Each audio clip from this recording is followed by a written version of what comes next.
चलो भाई देखो अब मैं क्या करता हूँ। मैं चैलेंज देता हूं सभी बीजेपी के नेताओं को अपने सोशल मीडिया पर लिखकर दिखाओ भारतीय एकता जिंदाबाद। मुझे लगता नहीं कि इनमें से ज्यादा नेता ये लिखने की हिम्मत कर सकते हैं, क्योंकि इन फर्जी राष्ट्रवादियों को नफरत फैलाने से फुर्सत मिले तभी तो राष्ट्रीय एकता की बात करेंगे ये। हाँ भाई कैसी लगी?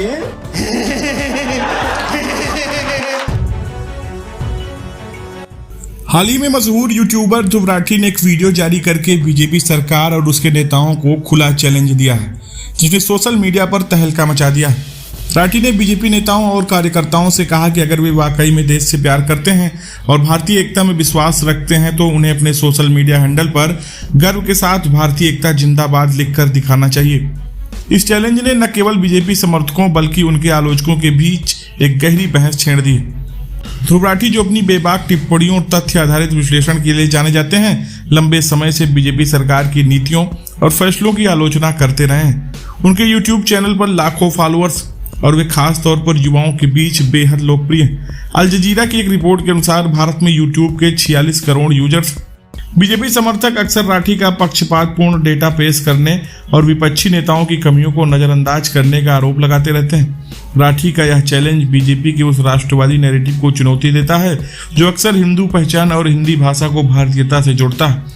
प्यू रिसर्च सेंटर 2024 की एक रिपोर्ट के अनुसार बीजेपी समर्थक हिंदुओं में 65% मानते हैं कि हिंदू होना भारतीय होने का एक जरूरी हिस्सा है। ऐसे में भारतीय एकता जिंदाबाद जैसे नारे को अपनाना बीजेपी के लिए एक वैचारिक टकराव पैदा कर सकता है, क्योंकि यह नारा धार्मिक या क्षेत्रीय सीमाओं से परे एक व्यापक एकता की बात करता है। सोशल मीडिया पर इस चैलेंज को प्रतिक्रियाएं मिल रही हैं। कुछ यूजर्स लिख रहे हैं कि भारतीय एकता जिंदाबाद लिखकर राठी के चैलेंज का समर्थन किया, जबकि कुछ यूजर्स इसे काउंटर करते हुए कह रहे हैं कि सनातन एकता जिंदाबाद। एक यूजर ने तंज कसते हुए कहा कि बीजेपी को पहले यूपी जैसे राज्यों में एकता स्थापित करनी चाहिए। इन प्रतिक्रियाओं से साफ है कि वह चैलेंज न केवल राजनीतिक बल्कि सामाजिक स्तर पर भी एक गहरी बहस को जन्म दे रहा है। दूसरी ओर राठी का यह कदम उनके लिए जोखिम भरा भी है।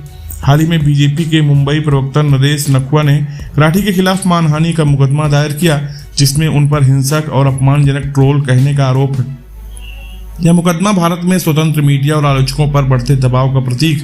फिर भी राठी का यह चैलेंज यह सवाल उठाता है कि क्या बीजेपी जैसा संगठन जो राष्ट्रवाद की सबसे बड़ी दुकान चलाने का दावा करता है, वाकई में भारतीय एकता को प्राथमिकता दे सकता है या सिर्फ चुनावी एकता तक सीमित। देश देख रहा है कि इस चैलेंज का जवाब बीजेपी कैसे देती है। फिलहाल ध्रुव राठी के वायरल हो रहे इस वीडियो को देखकर आप क्या सोचते हैं? आप अपनी राय कमेंट में साझा करें और ऐसी वीडियोज को देखने के लिए चैनल को सब्सक्राइब करके हमारे साथ जुड़ें। वीडियो देखने के लिए आपका बहुत बहुत धन्यवाद।